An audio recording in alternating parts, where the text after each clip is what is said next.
I woke up one Saturday morning to the sound of laughter outside my gate, and when I looked out, I saw nearly 70 people marching down the sidewalk in swimsuits carrying coolers and towels, ready to storm my backyard.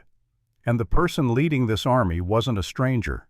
It was Karen, our HOA president, clipboard in hand, announcing to the whole neighborhood that my private swimming pool was now their community pool. But when she swung open my gate expecting sparkling blue water and a party, all she found was an empty concrete hole, a deflated flamingo, and the ruins of her ego.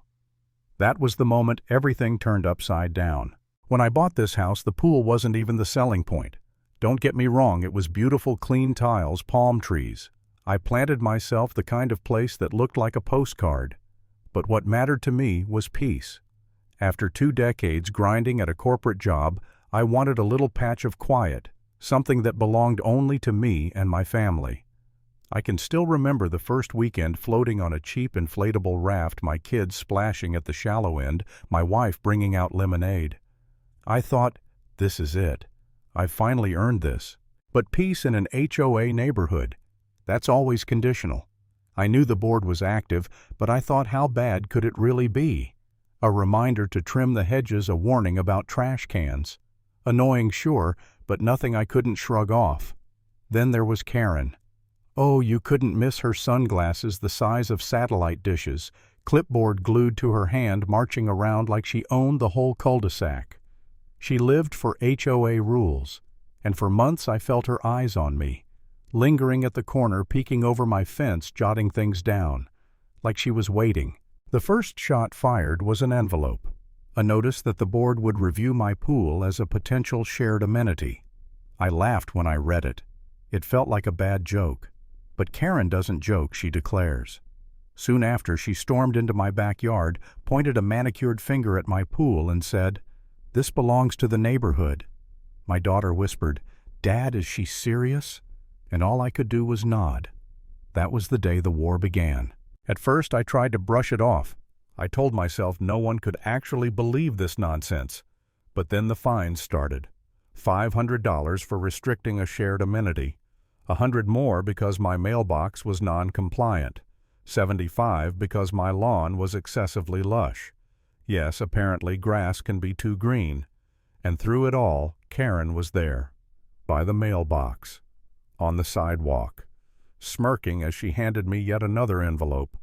It wasn't about rules anymore. It was about control. That's when the flyers showed up. Bright posters taped to every light pole, community pool coming soon, and whose pool was in the photo? Mine.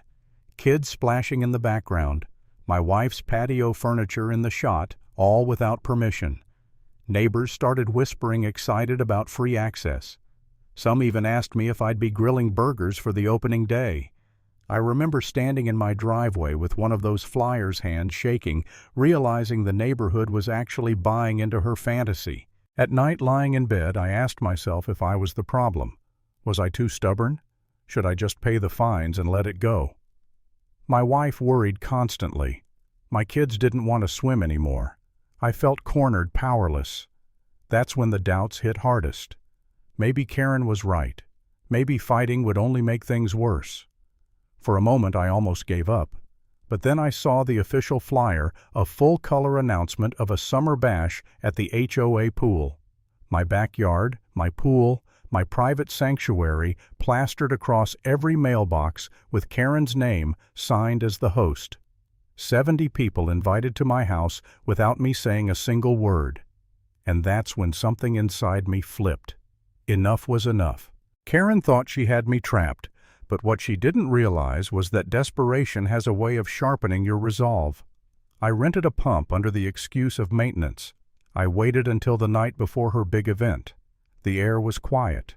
The patio lights glowed over the water, and I stood there with my hand on the switch. It wasn't just a pool anymore. It was the battleground. So I flipped it on, and the gurgle of water slipping down the hose felt like a battle drum. Every gallon that drained was me taking back control. And of course she showed up, slamming open my gate, dragging 2 board members behind her, eyes blazing. "What do you think you're doing? You're destroying community property," she screamed. I stayed seated, calm, almost amused. "Funny," I said. "I don't see your name on the deed." The board members wouldn't even meet my eyes. Karen jabbed a finger into my chest, threatening lawsuits, debt humiliation. A week earlier, those words might have broken me, but not that night. I laughed in her face. Tomorrow, when 70 people show up with floaties, they'll see nothing but cracked concrete. And then we'll see who looks like the fool. She stormed off, shaking with rage, and I sat back down, bourbon in hand, listening to the pump hum. By dawn, the pool was gone. Just a pit of concrete, a few stray leaves, and that sad, deflated flamingo. It looked like a war zone, and honestly, it was perfect. The next day, the whole neighborhood marched up behind Karen like she was leading a parade. Balloons, folding chairs, coolers of soda. She threw my gate open with a flourish. "Welcome, everyone, your pool awaits." And then silence. They rounded the corner and stopped dead. No water, no party, just an empty hole and the carcass of a flamingo. A little boy asked, "Where's the water?" And the crowd erupted in laughter. First nervous, then cruel, rolling waves of laughter that cut through Karen like knives. Even her loyal board members smirked. I leaned on the railing, coffee in hand. "Problem, Karen," she stammered. Blamed plumbing, called it a temporary setback. But neighbors weren't buying it. Someone shouted, "You lied about the pool." Another yelled, "You've been bragging for weeks." The crowd turned, their trust gone. Karen waved her clipboard like it was a magic wand, begging them to calm down. But the tide had turned and she was drowning in her own arrogance.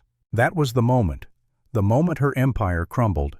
The queen of the cul-de-sac exposed as a liar, abandoned by her followers. She stood at the edge of that empty pool, trembling, while the neighbors packed up and left, muttering about wasted time. Even the board members walked away. And I just stood there watching her shrink. For the first time since this war began, she looked small, pathetic even. I walked up close enough so only she could hear me and whispered, "You wanted a party, Karen." I'd say this one was unforgettable. Her lips trembled, but no words came out.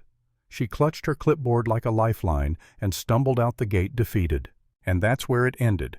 Not with cheers, not with celebration, just with Karen standing alone in the ruins of her own scheme.